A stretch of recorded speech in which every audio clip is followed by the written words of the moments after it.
आता है कि अपने अपने कर्मों को करते हुए कैसे सिद्धि प्राप्त होगी, कैसे हमारे अंदर ज्ञान प्राप्त करने की योग्यता आएगी। तो भगवान ने कहा है कि तत् शुणु, वो मेरे से सुनो। तो वही जो है वो इस अगले श्लोक में 46वें श्लोक में भगवान बता रहे हैं।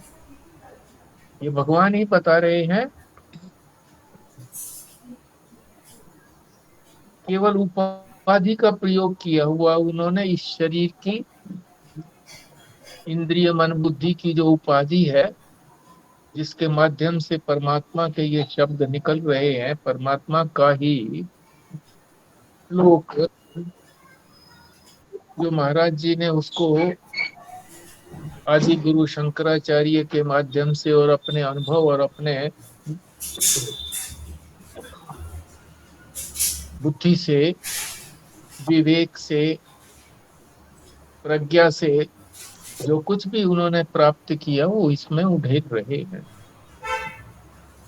तो सुनने को कहा है तो केवल सुनने का तात्पर्य ये नहीं है कि सुना बस सुन भर लिया, नहीं। अंग्रेजी में जैसे है ना, दो शब्द हैं, एक है हियर, हियर माने भी सुनना होता है, और एक और शब्द है लिसन, लिसन का भी तात्पर्य सुनना होता है। तो मगर दोनों में बड़ा अंतर है। सुन तो हम सारी आवाजें सुनते ही हैं, कोई शोर होता है तो सुनते हैं, कोई पटाखे की आवाज होती है तो सुनते हैं, वो तो सुनते ही है, वो तो हियर है। लिसन का तात्पर्य बड़े ध्यान से सुनो, जो सुनना चाहिए उसको सुनो। तो भगवान ने जब ये कहा है कि सुनो तो लिसन, ध्यान से सुनो। तो इस श्लोक में तीन बातें विशेष रूप से बताई है भगवान ने, उनको बड़े ध्यान से सुनिए, स्मरण रखिए। आपसे पूछी भी जाएंगी अंत में कि वो कौन सी तीन बातें जो भगवान ने सुनाई है और आपने सुनी है, ध्यान से सुनी। तो पहले पाठ, यत प्रवृत्ति भूतानां येन सर्वम इदम ततम स्वकर्मणा तम अभ्यर्च्य सिद्धिम विन्दति मानवः। भल्ला जी। जी। यतः प्रवृत्ति भूतानां येन सर्वम् इदं ततं सर्वकर्मणा तम अभर्च्य सिद्धिं वेदन्ति मानवा। स्वस्तिका जी।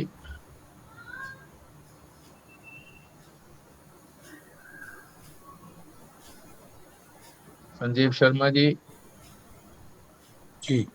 यतः प्रवृत्ति भूतानां येन सर्वम् इदं ततं स्वकर्मणा तम अभ्यर्च्य सिद्धिं विन्दति मानवा। बिमला जी।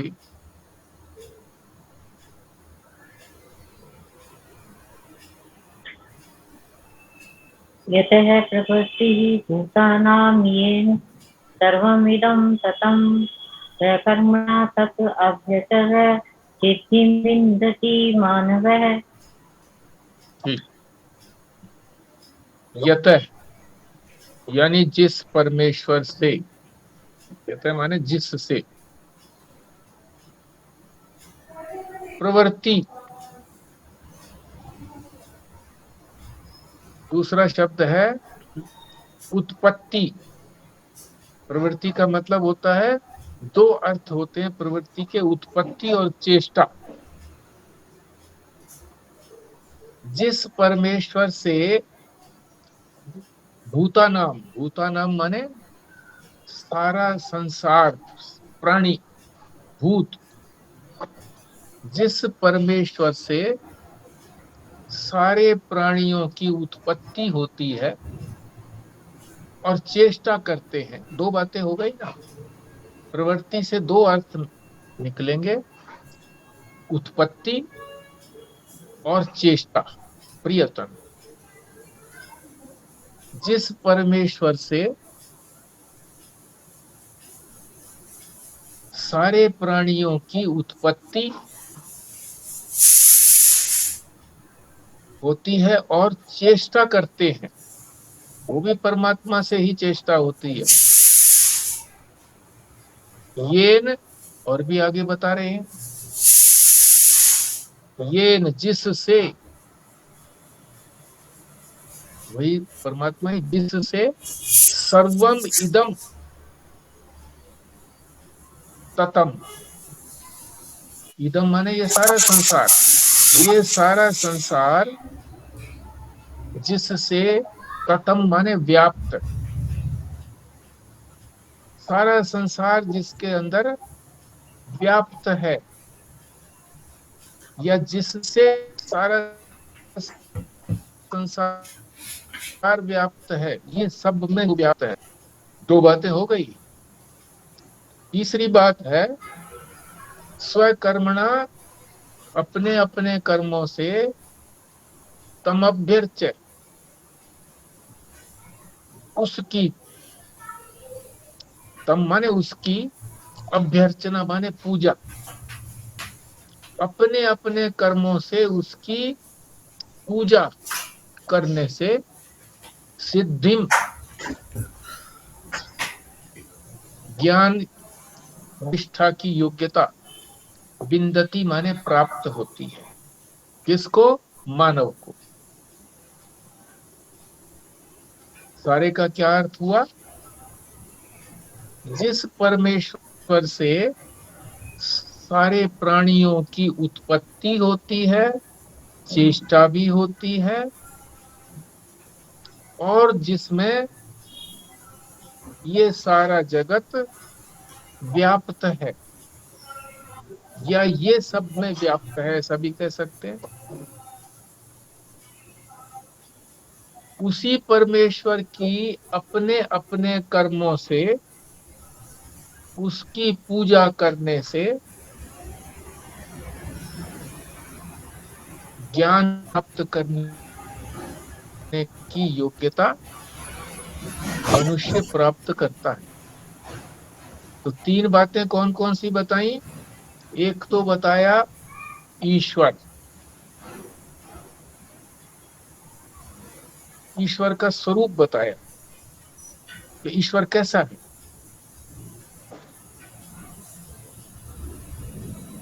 सभी लोग पूछते हैं, महाराज जी ने कहा है कि साईं बाबा परमेश्वर है क्या, रामदेव परमेश्वर है क्या, और भी कईयों के नाम ले देते हैं। तो ये परिभाषा बताई जा रही है यहाँ पर, परमेश्वर कौन है, यानी उसका क्या स्वरूप है। जो सारे संसार की उत्पत्ति करता है, सारे प्राणियों को उत्पन्न करता है। क्या साईं बाबा ने, रामदेव ने इस सारे प्राणियों की उत्पत्ति की है? वो तो बाद में पैदा हुए हैं। परमेश्वर से पहले से, अनंत काल से, इसको ईश्वर नाम से कहा है, उसको भी आगे समझाएंगे। और चेष्टा भी उसी से हो रही है। वो जब तक इस शरीर में है ईश्वर, तब तक तो चेष्टा हो रही है। ये शरीर में नहीं है, मुर्दा है, तो चेष्टा नहीं होती।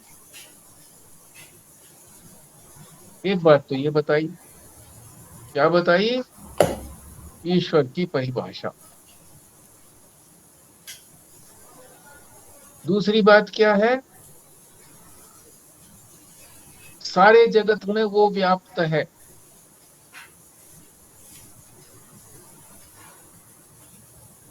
और तीसरी बात क्या बताई?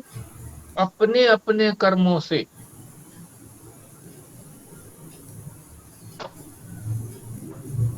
दूसरे के कर्मों से नहीं। जो जो अपने अपने जो जो कर्म परमात्मा ने भगवान ने बताए हैं जिस जिस जाति वालों को, तो वो उसके अपने कर्म हैं। किसके कर्म हैं? उसी प्राणी के, उसी मनुष्य के अपने अपने कर्मों से जो पूजा, उसको ज्ञान प्राप्ति की योग्यता मिलती। उस मनुष्य को ज्ञान प्राप्ति की योग्यता मिलती है अपने अपने कर्मों से। फिर सुन लो, एक तो ईश्वर का बताया कि ईश्वर किसको कह सकते हैं, उसकी परिभाषा क्या है। वो यही है, सारे प्राणियों को उत्पन्न, और उसी के कारण चेष्टा भी होती है, प्रयत्न भी होता है। दूसरी बात क्या बताई कि वो सारे ही संसार में व्याप्त है। और तीसरी बात ये बताई कि जो मनुष्य अपने अपने कर्मों को पूजा रूप में करता है, पूजा रूप में करता अपने अपने कर्मों से, पर पूजा रूप में कि परमात्मा की पूजा कर रहा हूं, ऐसे कोई करता है, तो उसको ज्ञान प्राप्त करने की योग्यता मिलती है। ये तीन बातें बताई। ये तीन बातें आपसे पूछी भी जाएंगी पाठ के अंत में। इन्हीं को जरा विशेष रूप से समझ लीजिए। अपने अपने कर्मों के द्वारा अर्चना, वंदना कह दीजिए, अर्चना कह दीजिए, पूजा कह दीजिए, कर्म अपने अपने हैं,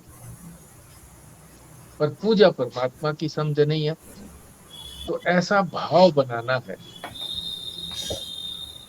तो उससे संसिद्धि प्राप्त होगी। केवल ये कहने से कि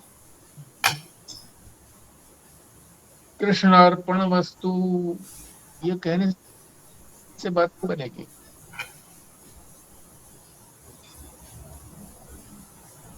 तो क्या समझना है कि जिस शब्द है ये, माया विशिष्ट चेतन से सारे प्राणियों की उत्पत्ति हुई। अभी जो ईश्वर की बात कही थी ना, जब ब्रह्म ही, परमात्मा ही जब माया का रूप धारण करता है कुछ करने के लिए उसको माया का रूप धारण करना पड़ता है, उपाधि धारण करनी होती है। तो उसको वो क्या कहने लग जाता है? ईश्वर है। वो भी वही ब्रह्म, और उसने उपाधि धारण की हुई है। इसी तरह से जैसे मैजिस्ट्रेट है तो मनुष्य ही, पर उसको उपाधि धारण क्या करता है? वो मैजिस्ट्रेट या जज की उपाधि धारण करता है।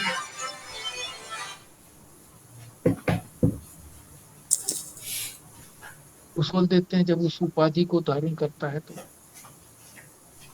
उसकी एक प्रॉपर ड्रेस भी होती है, वकील की भी एक प्रॉपर ड्रेस होती है। इसी तरह से पुलिस वालों की भी अपनी एक विशेष ड्रेस होती है, सबकी बराबर नहीं होती। पुलिसमैन की अलग, फिर उससे बड़ा हो गया हवलदार, उसका कुछ और लगा होता है बाह के ऊपर। फिर सब इंस्पेक्टर हो गया तो कुछ स्टार लग गए। फिर और बड़ा हो गया तो स्टार बढ़ गए। फिर और बड़ा हो गया तो सामने पॉकेट के ऊपर कुछ और लग गए। तो ये उपाधियां बढ़ती चली गई। उपाधियों में है वही मनुष्य। मान लीजिए वो पुलिस में जो भर्ती हुआ, शुरू में पुलिसमैन भर्ती हुआ, और आखिर में जाकर के वो डीएसपी तक बन गया या और ऊपर बन गया, तो वो उपाधि धारण करता रहा तो वही मनुष्य। तो इसी तरह से ईश्वर किसको कहेंगे? जब वो ब्रह्म जो है, जिसको चेतन कहते हैं, ब्रह्म को चेतन जब माया को ना माया की उपाधि धारण करता है तो उसको क्या बोलते हैं? माया विशिष्ट चेतन।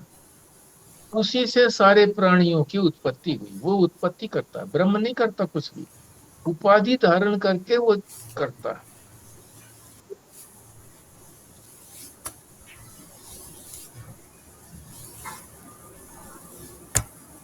सारे संसार को उत्पन्न करता है, प्राणियों को भी और जड़ चेतन सबको उत्पन्न करता है। ये तो हो गया उसका प्रवृत्ति का एक अर्थ हो गया कि वो उत्पन्न करता है। दूसरा अर्थ क्या है? चेष्टा, यानी प्रयत्न।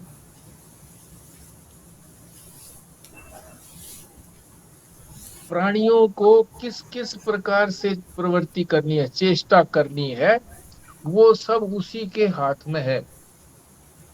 कैसे हाथ में है? कि वही प्रेरणा करता है। तो कहाँ बैठ करके प्रेरणा करता है? हमारे अंदर, हमारे हृदय में बैठ करके, हमारी बुद्धि गुफा में बैठ करके प्रेरणा देता है। इसीलिए उसको अंतर्यामी कहते हैं। अंतर्यामी रूप से वो प्रेरणा देता है और हम उसी प्रकार से प्रयत्न करते हैं, चेष्टा करते हैं। तो कर तो वही रहा है ना।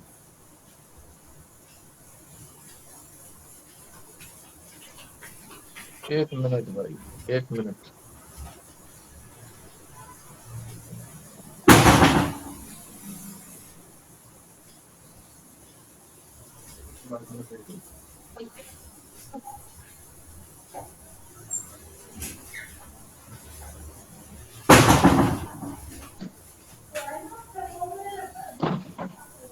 हाँ जी। तो दोनों चीजें ये ईश्वर की हो,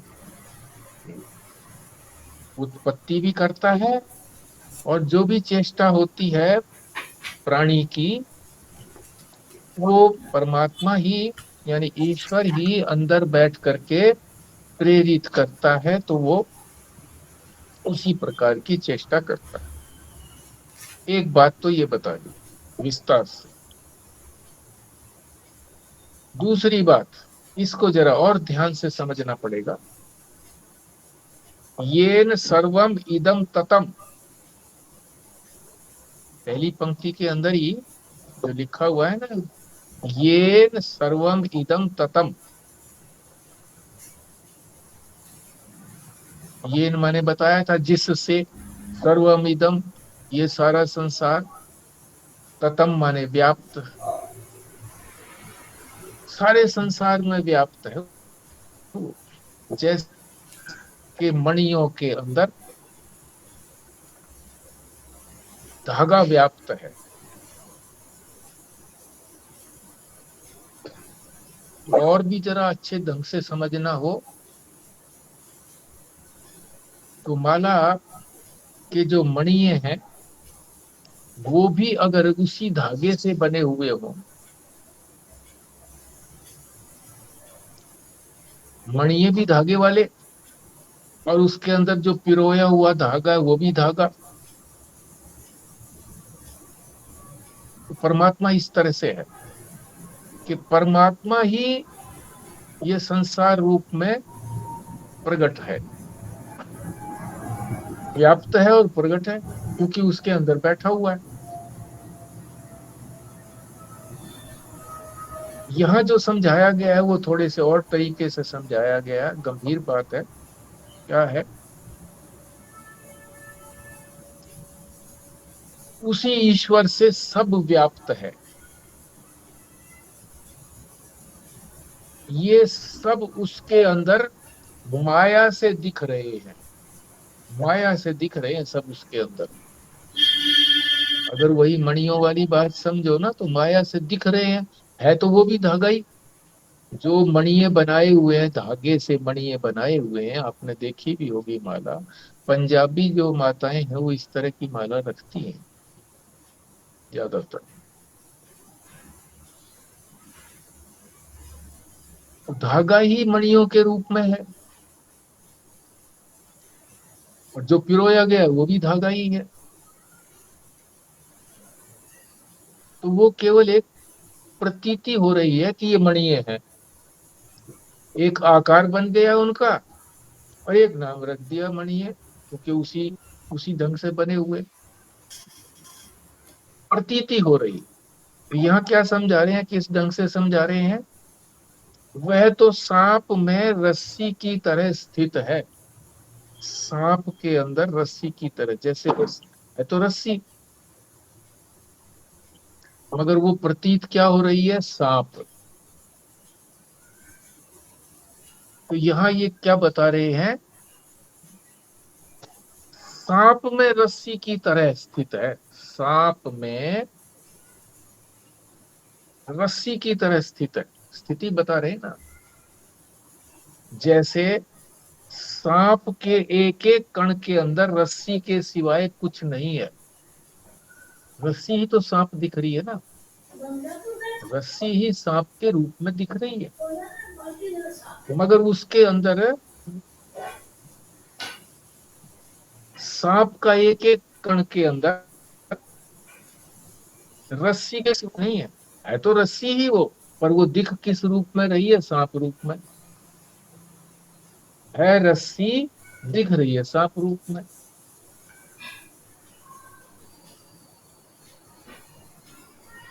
फिर भी रस्सी में सांप नहीं है, दिख तो रही है रस्सी, है तो रस्सी उसके अंदर, रस्सी ही सांप रूप में दिख रही है, मगर सांप उसमें नहीं है। सांप होता तो फिर बाद में प्रकाश करने के बाद वो सांप दिखता, सांप तो दिखा नहीं, दिख तो रही है रस्सी। फिर भी रस्सी के अंदर सांप नहीं है, सांप होता तो उसमें दिखता, फिर सांप सांप तो था ही नहीं। इसी प्रकार परमेश्वर से ये सारा जगत व्याप्त है परमेश्वर ही प्रतीत हो रहा है सारा संसार। सारे संसार में एक एक, सारे संसार के एक एक कण के अंदर वो परमात्मा ही तो दिख रहा है, वो है तो परमात्मा ही, मगर फिर भी परमात्मा इससे अछूता है।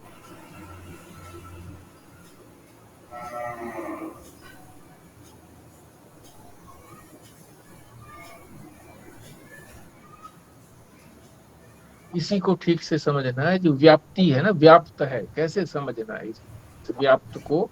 रस्सी का एक एक जर्रा भी ऐसा नहीं है जो बिना सांप के दिख रहा हो, यानी सांप ही दिख रहा है, रस्सी तो दिख नहीं रही, पर वो सांप है। एक एक जर्रा, एक एक जर्रा, एक एक कण जो है उसका रस्सी का ही तो है सारा, रस्सी के अतिरिक्त सांप नहीं है। परंतु रस्सी के एक कण में भी कोई फर्क नहीं आया, जब रोशनी की तो रस्सी जैसी थी वैसी आ गई, उसमें कहीं कोई एक कण सांप का दिखाई देता है क्या? सांप का कोई चीज उसमें दिखाई देती है क्या? नहीं दिखाई देती, रस्सी ही है। इसी प्रकार सारा जगत, सारे जगत के माया जाल को दिखाते हुए, सारे जगत के माया जाल, ये माया जाल है कुछ दिखा दिया कुछ, जैसे जादूगर के हाथ में कुछ और होता है, कुछ नहीं भी होता है, अपने हाथ से ही वो कुछ कुछ दिखा देता है। हैट में से सारे कितने निकाल देता है खरगोश, ये माया जाल है। इसको दिखाते हुए परमेश्वर के अंदर कोई फर्क नहीं आया, हैट में से निकाला जादूगर ने तो कोई फर्क थोड़ी पड़ा, हैट तो यूं ही जादूगर भी यूं का यूं है। इस प्रकार वो व्यापक है, जैसे अध्यस्त में अधिष्ठान व्यापक है। अध्यस्त उसको कहते हैं जो सारा सब चीजें जिसके अंदर कल्पना रूप से स्थापित हैं। यहाँ ये कह रहे हैं कि अध्यस्त के अंदर अधिष्ठान व्यापक है। अधिष्ठान के बिना वो दिखेगा कैसे? परमात्मा के बिना ये सारा संसार दिखेगा नहीं। तो इसका तात्पर्य क्या समझना चाहिए कि दोनों में कोई भेद नहीं है। संसार और परमात्मा, ये दोनों को अलग अलग नहीं समझना चाहिए। तो क्या समझना चाहिए? क्योंकि कारण तो परमात्मा है जिससे ये सारी सृष्टि पैदा हुई, उसी से तो पैदा हुई ना। तो उसके अतिरिक्त तो कुछ है नहीं, वही बना है सारा संसार, तो उससे अतिरिक्त कुछ नहीं है। ये कब संभव हो सकता है? जब परमात्मा जो है वो अद्वितीय हो। अद्वितीय माने बस वही है, उसके अतिरिक्त दूसरा नहीं है। जैसे धागे वाली, धागे से बने हुए मणिये और धागा एक ही तो है। वो मणिये कोई उससे अलग नहीं है। इसी तरह से सर्प जो है वो भी रस्सी से अलग नहीं है। दिख रहा है क्या? सर्प दिख रहा, रस्सी दिख रही है, सर्प तो है, रस्सी ही दिख रहा है, सर्प। तो रस्सी और सर्प दो नहीं हो गए, है तो वहां पर एक ही चीज। दो होती तो दोनों अलग अलग दिखाई देती, दोनों अलग अलग है तो है ही नहीं। वो तो माया से दिख रहा है। इसी तरह से रस्सी ही अपने आप को दूसरे ढंग से दिखा रही है अपने आप को। एक कोण से देखो तो ये दिख रही है, दूसरे कोण से देखो तो वो दिख रहा है।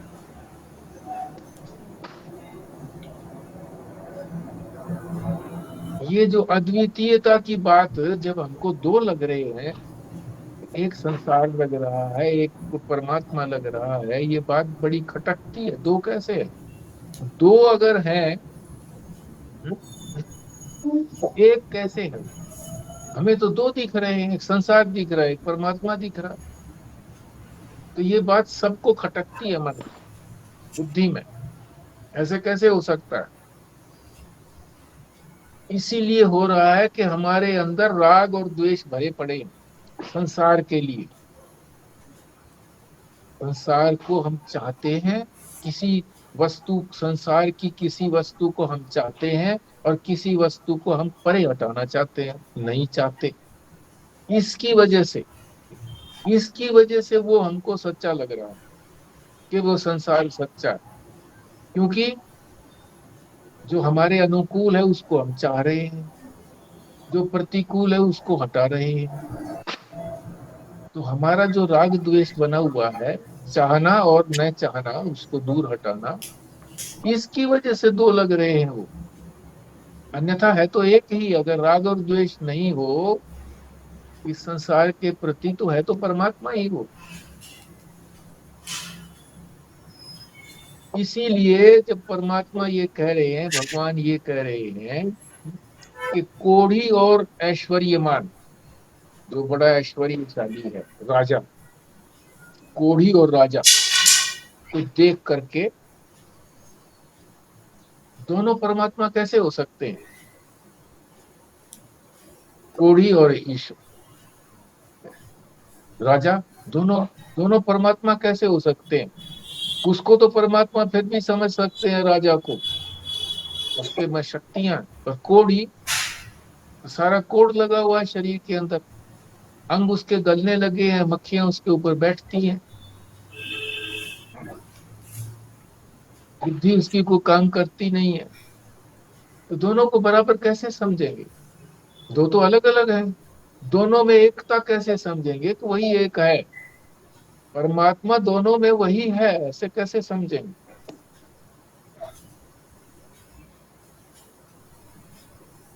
क्यों? एक को तो हम चाहते हैं कि ये राजा है, ये हमारा कुछ न कुछ कल्याण करेगा, हमारी चाहत की वस्तुएं देगा। और एक कोढ़ी है जो हमारे कुछ काम नहीं आएगा, वो परे हटे, मक्खियां हैं हमारे पास भी आएंगी मक्खियां, है? तो दो हो गए। अब भगवान कह रहा है कि मैं तो दोनों ही हूँ, सारा संसार मैं ही तो हूँ, कोढ़ी भी मैं ही हूँ, राजा भी मैं ही हूँ, ऐसे कैसे समझ सकते हैं?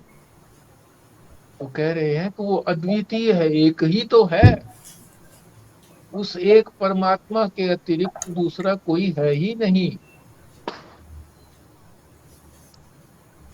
तो क्यों कोढ़ी भी वही है, राजा भी वही है। चलो वो बात भी थोड़ी बहुत समझ में आने लगे, मगर आगे भी कह रहे हैं कोढ़ी तो कम से कम आदमी तो है।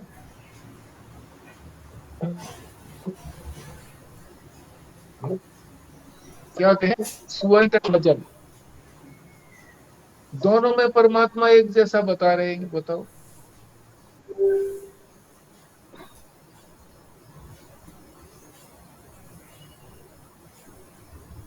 भगवान ये कह रहे हैं कि मैं तो वो हूँ, मैं भी वो भी हूँ, वो भी हूँ, मगर मेरे में फिर भी कोई दोष नहीं आता।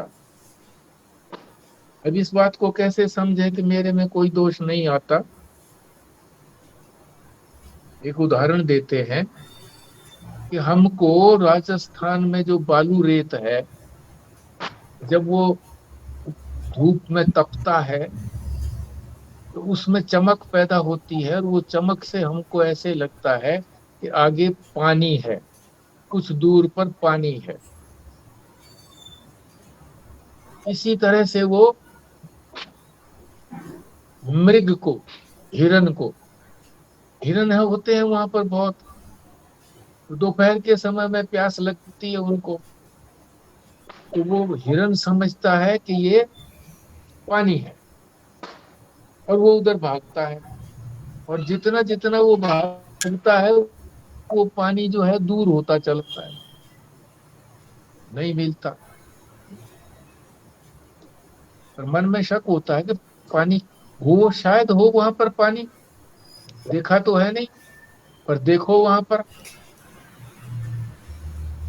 हजारों साल तक, 1000 साल तक भी मान लीजिए बालू के अंदर दिखता रहे मृग को, हिरन को पानी दिखता रहे उसी के अंदर, मगर उस बालू को अगर देखेंगे तो उसका एक कण भी पानी से गीला नहीं मिलता।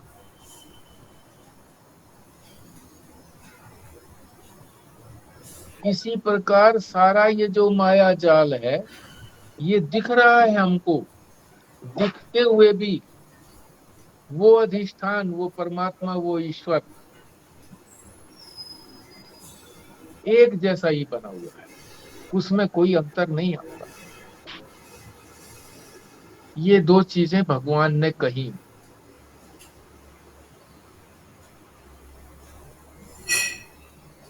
क्या दो चीजें कही?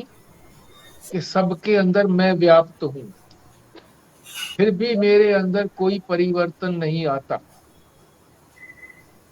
मैं वैसा का वैसा हूं। ये दो बातें कही, तो ईश्वर का रूप बता दिया संक्षेप में यहां तक। एक तो ये बताया पहले, सबसे पहले, कि जो सारे संसार को उत्पन्न करता है, और चेष्टा भी वही करता है, वही, उसी के कारण चेष्टा होती है। एक बात तो ये बताई, दोनों मिलाकर। दूसरी बात क्या बताई? कि परमात्मा के अंदर, परमात्मा सारे जगत में व्याप्त है, फिर भी उसके अंदर कोई परिवर्तन नहीं आता। तो ये परमात्मा का स्वरूप बता दिया दो बातों के अंदर। पहली बात को भी मिला लो, जो बताया, उत्पत्ति करना और चेष्टा करना, एक बात हो गई। एक ही बात को दो भागों में बांटा है, दो तरह से समझाया। दूसरी बात ये हो गई कि सब सारे जगत में व्याप्त है। दूसरी बात में भी दो ही बातें हैं, सारे जगत में व्याप्त भी है और फिर भी वो उससे अलग है। तो ये पर ईश्वर का स्वरूप बता दिया। बहुत गंभीर बात है, बड़ी रहस्यपूर्ण बात है। और तीसरी बात और बता रहे हैं इस श्लोक में जो बताई है, क्या? अगर उसी ईश्वर की अर्चना हम अपने कर्मों के द्वारा करें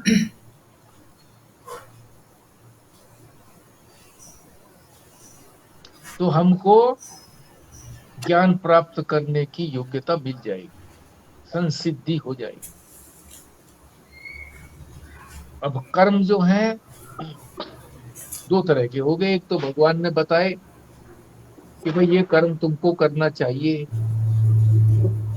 चारों जातियों को बता दिए कौन कौन से कर्म करने चाहिए। अब वो मान लो अपने अपने कर्म करते हैं, तो हर समय तो वो कर्म किए नहीं जा सकते, उसके अतिरिक्त भी कोई कर्म करता है। जैसे उसके अतिरिक्त अपने शरीर की रक्षा के लिए, भोजन आदि प्राप्त करने के लिए, बाकी समय जो दाल रोटी का प्रबंध करने के लिए जो साधक समय लगाता है, पूजा में लगा लिया, सवेरे 1-2 घंटा लगा लिया, 1 घंटा पूजा में, 1 घंटा इसी तरह से मान लीजिए शाम को भी लगा लिया, बाकी सारा दिन तो दूसरा काम करते रहे,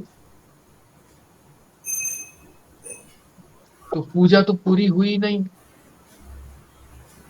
हर समय तो हुई नहीं। तो उसी का उपाय बता रहे हैं। उसी का उपाय क्या है कि बाकी समय में जो भी व्यवहार कर रहे हैं, जो भी लौकिक व्यवहार कर रहे हैं सारे संसार में, उसको भी ये भाव बनाए कि ये भी उसी की पूजा है।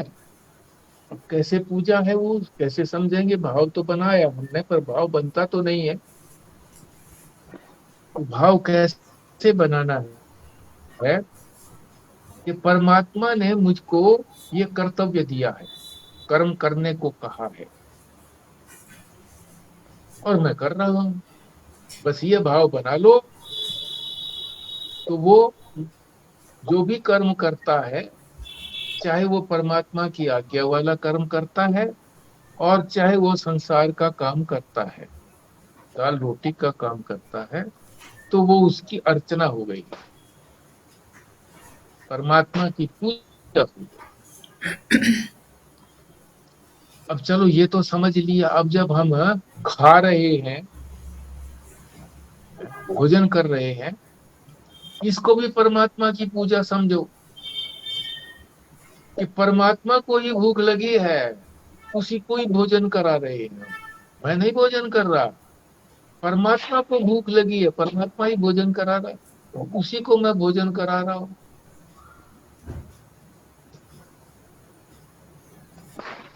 उसी की आज्ञा का पालन कर रहा हूं।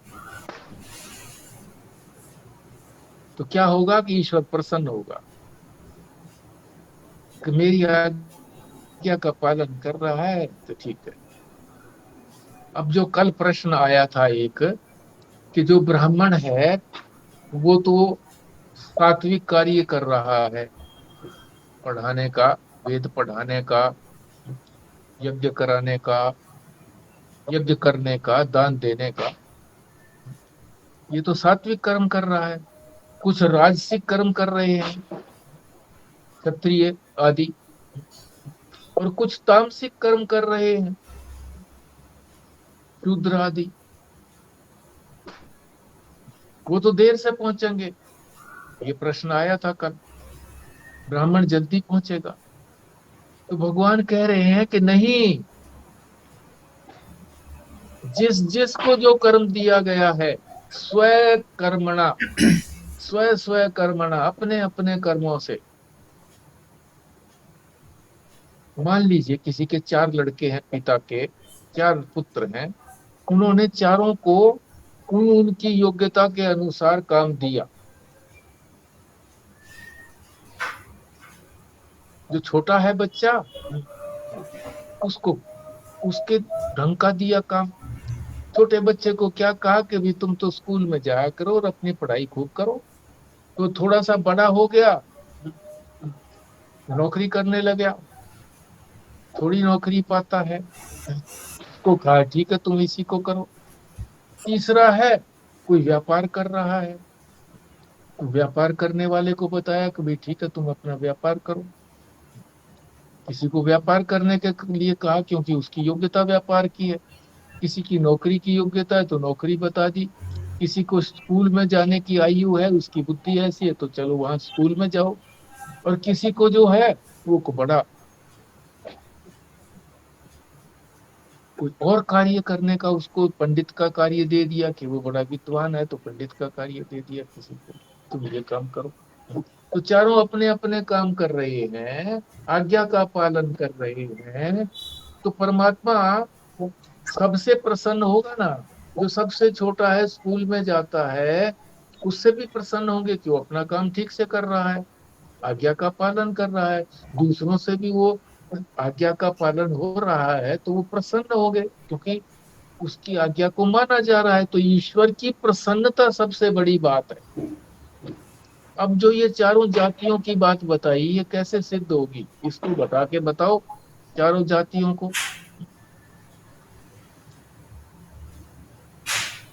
किसी को शूद्र की ले लो। शूद्र को जब ये कहा है कि जिसमें थोड़ा बहुत भी सत्वगुण है तो वो ब्राह्मण की पूजा करे, तो उसने कहना माना ना फिर, तू ब्राह्मण की पूजा कर। तो ब्राह्मण की पूजा करता है। इसी तरह से कोई क्षत्रिय की पूजा करता है, कोई वैश्य की पूजा करता है। तो वहां क्या समझे, वहां क्या भाव बनाए? वो ये भाव बनाए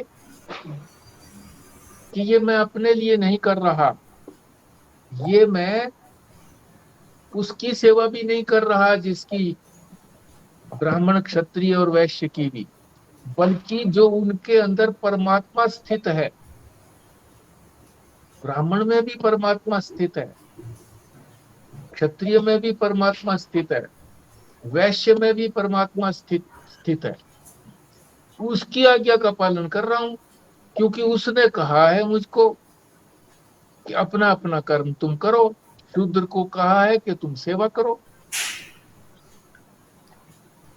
उसी के अनुसार मैं कर रहा हूं। तो परमात्मा प्रसन्न होते हैं, और परमात्मा प्रसन्न होते हैं तो फिर वो योग्यता प्रदान करते हैं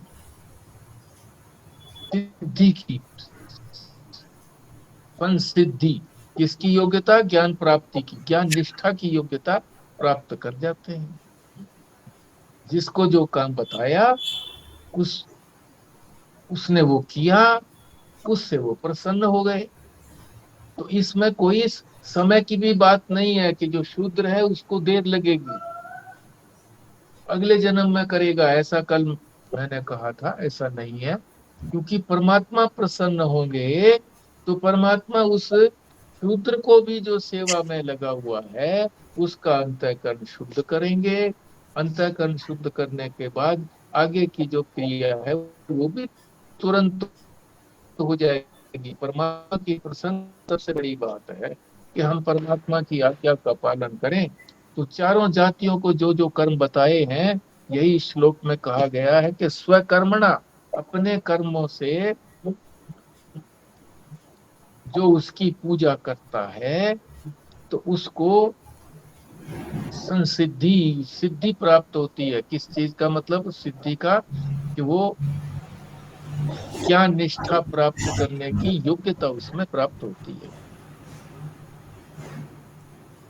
तो ये 46वें श्लोक में भगवान ने कहा है, अति रहस्यपूर्ण ये 3 चीजें भगवान ने कही है।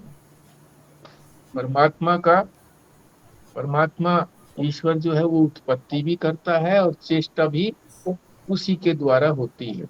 और दूसरी बात यह है कि सब में व्याप्त है, फिर भी वो उनसे उनको छूता भी नहीं है, उसमें कोई बिगाड़ नहीं आता, यूं कहीं रहता। और तीसरी बात यह है कि जो अपने अपने कर्मों से जो जो उसको कर्म है मिले हुए हैं वो भी, और जो अपना शरीर के कर्म भी करता है, खाता है, पीता है, नहाता है, जो भी कुछ कर्म करता है, वो ये समझ करके कि ये मैं परमात्मा के लिए कर रहा हूँ, उसकी आज्ञा है तो कर रहा हूँ।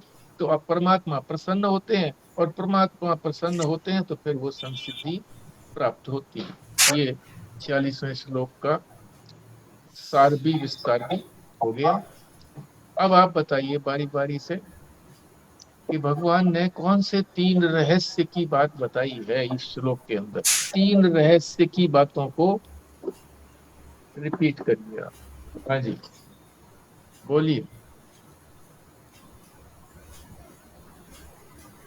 पॉइंट आउट ना करना पड़े कि आप बोलो, ऐसे नहीं, स्वतः प्रेरित होकर के आप बताइए। जब शुरू में ही आपको कह दिया था कि भाई आपको ये तीन बातें याद रखनी है, बाद में पूछी जाएंगी, बाद में रिपीट भी करती हैं, तो फिर बोलिए आप।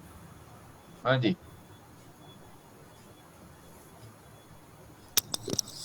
ईश्वर का स्वरूप बताया कि ईश्वर कैसा है, जो सारे संसार को उत्पन्न करता है। और जब तक ईश्वर चेष्टा होती है, जब तक हम शरीर में ईश्वर है तब तक ही चेष्टा होती है। गुड। और दूसरा बताया था कि सारे जगत में व्याप्त है, और अपनी अपने कर्मों से हमें अपनी उस पूजा का मतलब उसको प्राप्त करना है, उसकी प्राप्ति, ज्ञान की योग्यता की प्राप्ति करनी है। और वेरी गुड, वेरी। और बोलिए।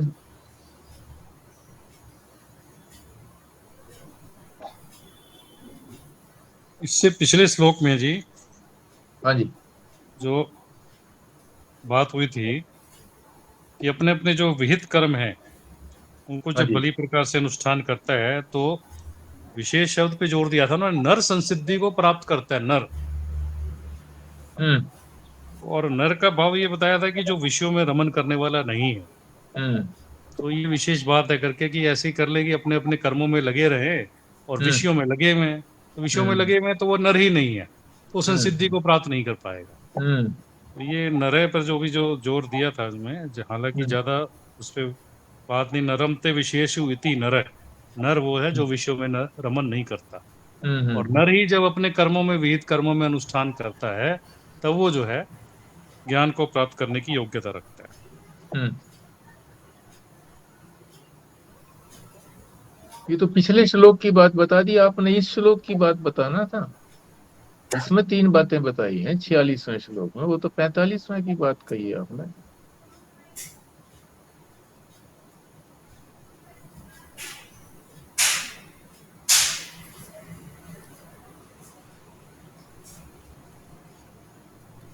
हाँ जी, इस श्लोक में तो तीन बातें जो बताई हैं, पहली तो वही है कि ईश्वर की डेफिनेशन बताई है कि ईश्वर वो है जो सारे संसार की उत्पत्ति करता है, और उसकी प्रेजेंस से ही जो भी हम एक्शन कर रहे हैं, जो चेष्टाएं कर रहे हैं, जो कर्म हो रहे हैं, वो ईश्वर की प्रेजेंस से ही हो रहे हैं।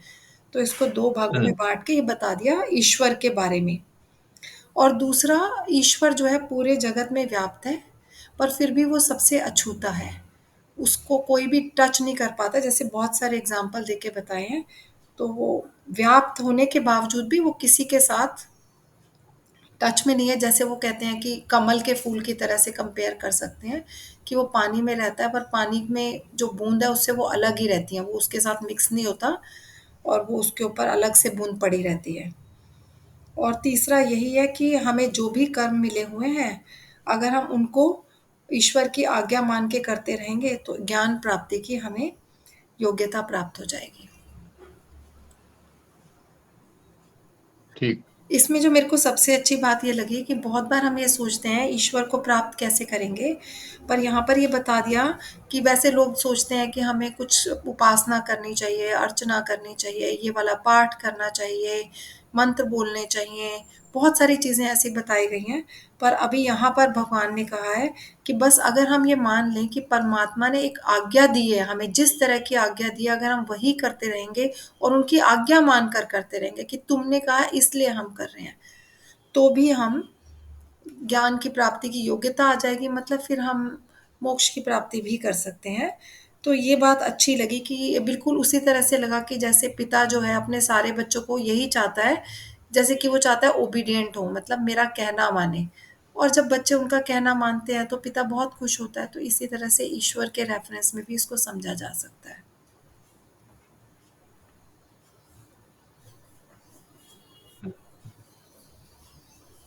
मगर कर्मों के बारे में ये भी है ना कि मनमाने कर्म नहीं। ये भी कहते हैं ना कि भी जो शास्त्र ने बताए हैं, भगवान बता रहे हैं वो कर्म, और उसके अतिरिक्त जो करते हैं अपने शरीर निर्वाह के लिए, उन कर्मों के अंदर भी ये समझ करके कि मैं परमात्मा की आज्ञा से कर रहा हूं, तो संसिद्धि प्राप्त होती है। पूजा अर्चना ना करें और सारे कर्मों में ये समझते रहें, ये भी असंभव बात है। जो ऐसा भाव रखेगा कि सारे कर्मों में मैं परमात्मा की आज्ञा से कर रहा हूं, तो परमात्मा ने जो आज्ञा दे रखी है कि ये भी करो, पूजा भी करो, जप भी करो, ध्यान भी करो, नित्य नैमित्तिक कर्म भी करो, है, ये भी तो उसी की आज्ञा है ना। तो सारी आज्ञाओं का पालन करना, एक आज्ञा का पालन कर लिया दूसरी का नहीं किया तो भी बात नहीं बनती। ठीक है। इसमें इसमें विमला ईश्वर जी। शब्द का प्रयोग किया है जी, ब्रह्म का नहीं किया है, क्योंकि ईश्वर फिर माया उपाधिक है, और तभी माया हाँ उस चेतन से संसार को उत्पन्न कर पाएगा। हाँ जी, ठीक है। इसलिए इसलिए ब्रह्म शब्द का यहाँ पर उल्लेख नहीं किया गया है। हाँ हाँ, ठीक बात है, ठीक है। और भी कुछ बोलना है?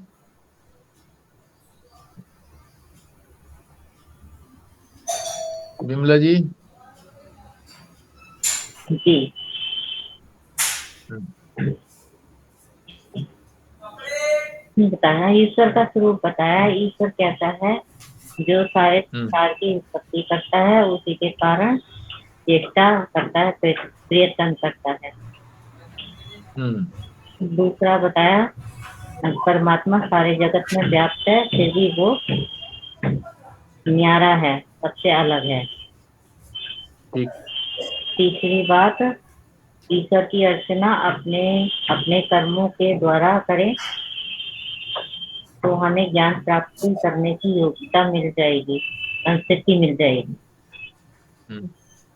और जो भी कर्म अपने अपने कर्मों से करने से क्या होगा? अपने अपने कर्मों से करने से ईश्वर का क्या रिएक्शन होगा?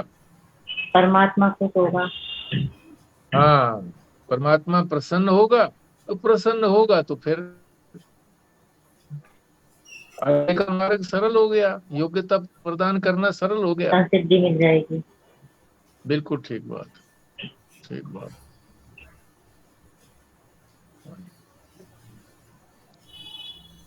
तो अब आपने कोई वो शंका करनी हो किसी तरह की? ये जो था ना व्याप्त वाली जो बात है, ये थोड़ी सी जरा कठिन है व्याप्त में। तो व्याप्त में तो यहाँ भगवान ने जो है ना, महाराज जी ने जो है वो समझाया किस तरीके से, सर्प के और रस्सी के उदाहरण से समझाया है।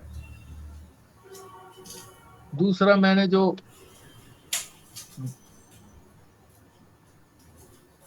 महाराज जी ने किसी और स्थल पर जो माला का और मणियों का जो बात थी, वो भी यही बात समझाई जा रही है कि परमात्मा अद्वितीय है। ये बात भी रह गई है, आप लोगों के मुख से नहीं निकली कि परमात्मा के अतिरिक्त और कोई है ही नहीं, अद्वितीय।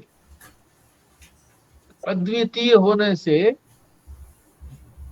सारी बात ठीक समझ में आ जाती है कि फिर ये सब में वही व्याप्त है ही वही, दूसरी कोई चीज है ही नहीं। दूसरी चीज हमको दिखती है तो वो माया से दिख रही है, वास्तव में है नहीं वो। जादूगर जैसे दिखाता है चीजें, तो कई चीजें दिख रही है उसको, पर है कुछ नहीं वहां पर। मिठाइयाँ दिखाता है, मिठाइयाँ कुछ नहीं है, खरगोश कुछ नहीं है, कुछ भी नहीं है वहां पर दिखा देता है। तो इसी तरह से परमात्मा ही अपने विभिन्न रूपों को प्रकट कर देता है, प्रकट हो जाती है। हमको भ्रमित करने के लिए नहीं करता वो ऐसा, कभी हमको भ्रमित करने के लिए करता है। हमारा अज्ञान ही जो है, वो मायावी रूप को हम समझते नहीं है, उसके मायावी रूप को, कि जो कुछ भी उसने माया की उपाधि धारण करके ये प्रकट किया, पांच भूत उत्पन्न किए, उनसे ये शरीर बनाया, उनसे फिर ये मन बुद्धि चित्त अहंकार बने, उनसे ये सारा संसार बना, ये सारे पांच भूत हैं ही नहीं, ये उसकी कल्पना है। ये हमारी कल्पना नहीं है, उसकी कल्पना है, और उसकी कल्पना जो है वो वही मिटेगा। मगर कब मिटेगा? जब हम उसमें उसको प्रसन्न करेंगे, उसी के लिए कर्म करेंगे। जो कुछ भी हमको दे रखा है, कर्म के अंग दे रखे हैं, तो हम उसके लिए कर्म करेंगे। ज्ञान के अंग हमको दे रखे हैं, पांच ज्ञानेंद्रियां दे रखी हैं, वो भी उसी के लिए ही देखेंगी, सुनेंगी, चखेंगी, स्पर्श करेंगी, सूंघेंगी, उसी के लिए, कि उसी आज्ञा से ये सब कुछ हो रहा है, तभी होगा। ठीक है जी। हाँ जी, स्वस्तिका जी, वो पूर्णाहुति करो। ॐ पूर्णमदः पूर्णमिदं पूर्णात् पूर्णमुदच्यते पूर्णस्य पूर्णमादाय पूर्णमेवावशिष्यते। ॐ शान्तिः शान्तिः शान्तिः।